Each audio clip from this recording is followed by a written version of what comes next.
As you know, the main issue of today's Foreign Affairs Council has been Syria. We started by preparing our discussion already yesterday with a working session with the UN Special Envoy Staffan de Mistura, with an extremely good meeting.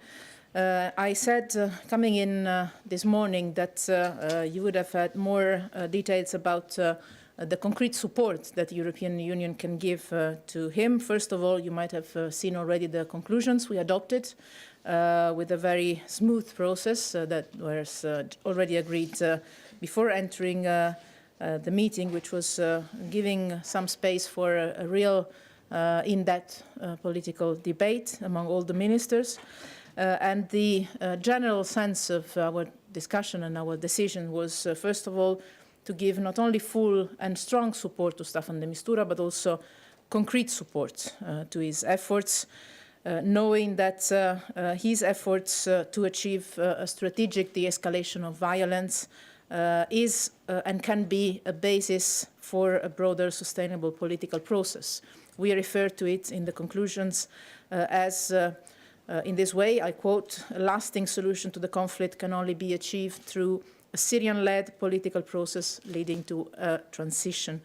This means also that we know very well, and I know that very well as I was visiting the border between Syria and Turkey just 1 week ago, that we have an urgency to work on the freeze, in particular the freeze of hostility in Aleppo.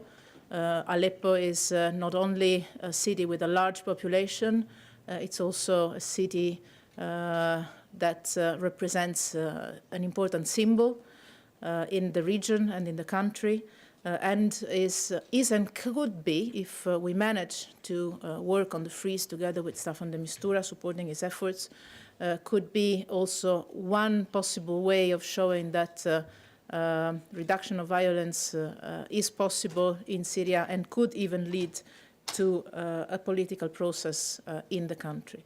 The concrete elements of the EU support to his efforts can be on two levels. On one side, we agreed to have a focused diplomatic effort in the region.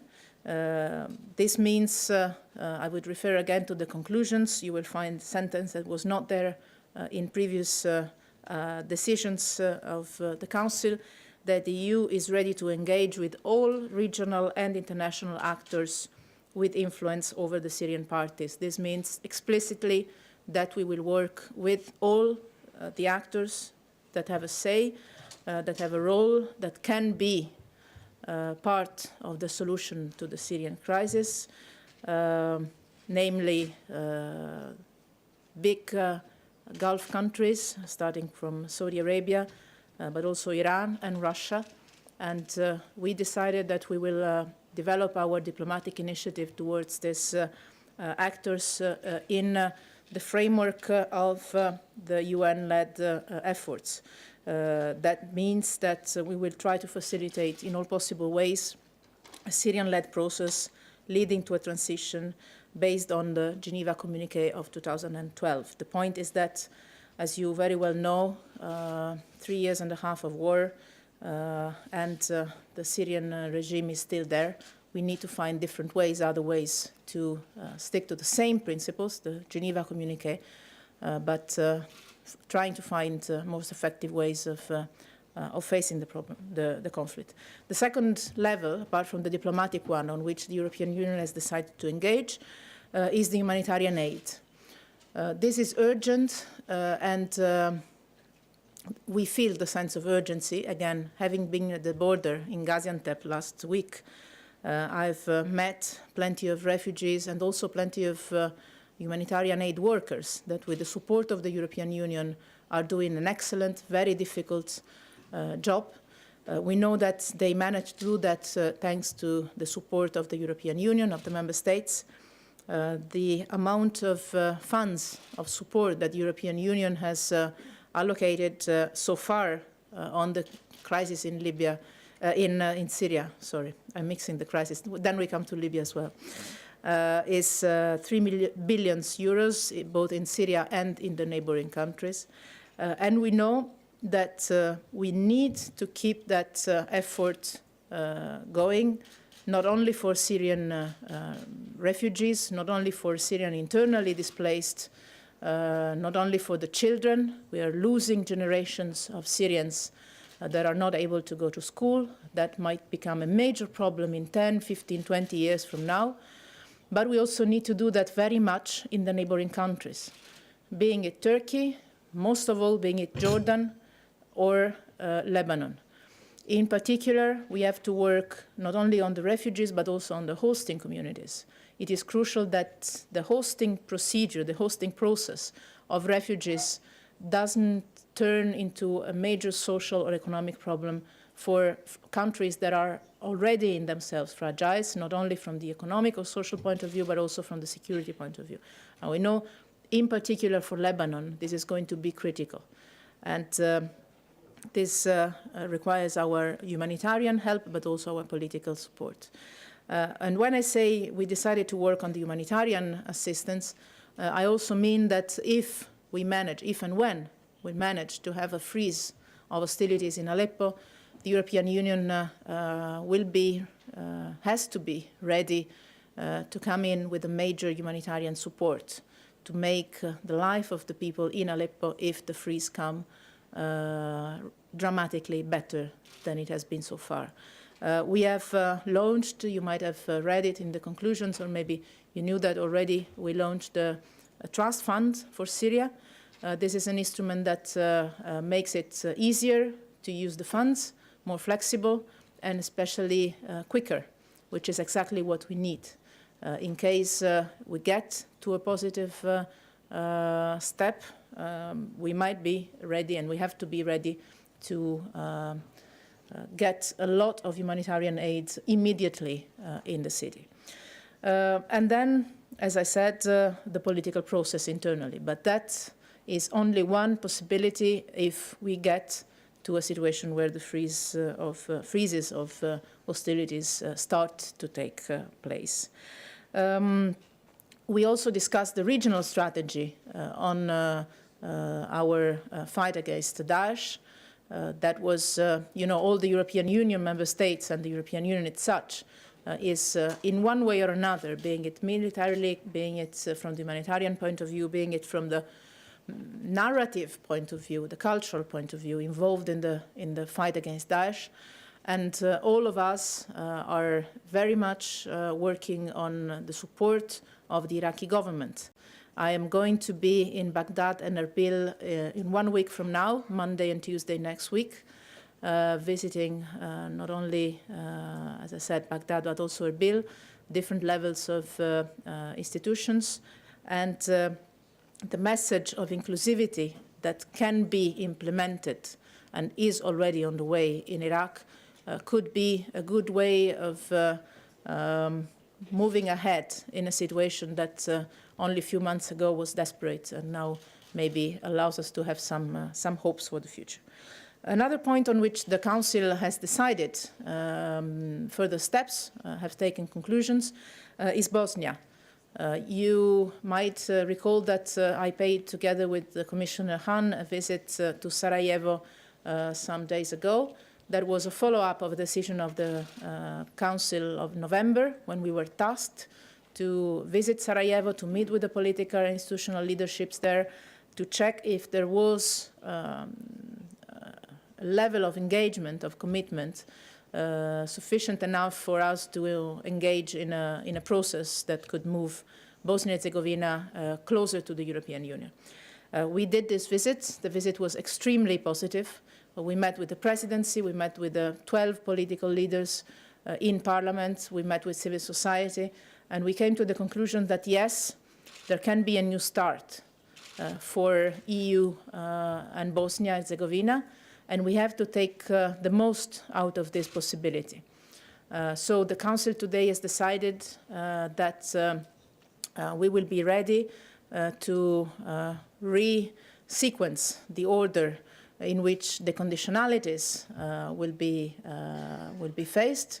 We have agreed with the ministers, after having agreed with the Bosnian leadership, that in Sarajevo there will be a work starting tomorrow to draft and agree on a written declaration, a written commitment from the side of the presidency, of the leadership of the different parties, and a vote in the parliament in Bosnia-Herzegovina to clearly state the commitment, the engagement of the leadership and of the population that is more than ready to move towards the European Union to reforms, starting from economic and social reforms, but then also tackling the functionality of the state and all the different levels of the authorities. We are ready to engage, we are ready to reciprocate in the moment when this commitment will be adopted by the Parliament, and we really believe, with a very, I have to say, positive mood and discussion we had with all the ministers, that this could be a turning point in the way of Bosnia-Herzegovina towards the European Union. All the Western Balkans are European countries, and we need to make sure that together we move towards that direction consistently and not only in words. We had then other points on the agenda that didn't foresee conclusions, adoption of conclusions, but still extremely important. Let me mention two of them. One was Libya. That was the main other element of our discussion today, that we had a closed door discussion, only ministers in a video conference with Bernardino Leon from Tunis. He is in these hours working extremely hard on having a second phase of the Gadames process, political dialogue inside the country with different actors. Let me just say, as it's very delicate hours where meetings are going on in Libya on different sites, let me not enter too much into the details now. Might be the case tomorrow or in the coming days. But let me just say full support to the political dialogue, full support to Bernardino's efforts, and a strong call from all the 28 member states, all the European Union, strong call on all parts, in Tripoli, in Tobruk, everywhere in Libya, to sit at the table to start talks. It is clear that no one will ever be able to rule over Libya out of military means, and that the political process needs to start. The EU is ready, and we will discuss that further in these hours, on one side to do all that we can to support the political dialogue once it starts, or to take measures in case it doesn't start. This is a work that is under preparation in these hours, on one side and on the other. But today what is important to do is to put a very clear, very open, unambiguous pressure on all sides in Libya to make this national dialogue start and work, because there is no alternative for the country to survive if they do not come to the table and talk among themselves. Let me mention other 2 points before I leave you the floor for the questions. As you know, we are meeting again in a few hours in this very same room, I think, with the Ukrainian Prime Minister, as we have today an important step. We have the first association council between the European Union and Ukraine. We didn't have Ukraine on the agenda today, but this does not mean Ukraine is not on our working agenda every day. This is very much the case. And tomorrow, as you know, I will be paying a visit in Kiev tomorrow and the day after tomorrow, meeting President Poroshenko, Prime Minister Yatsenyuk again, many members of the cabinet, parliament, opposition, majority, civil society. We will, I guess we will discuss more on that in a couple of hours with Prime Minister Yatsenyuk. And then, last point, but not least, the Council took note of the work that was done on Ebola. You know, that was the major work for development Foreign Affairs Council that took place last Friday, in the logic of making full use of all the formats of the Council that we have, with a division of labor. So Ebola was mainly treated by the Development Council Friday. We just had a short point today to take note of the conclusions and the written report that was done, and that will be also adopted by the European Council on Thursday.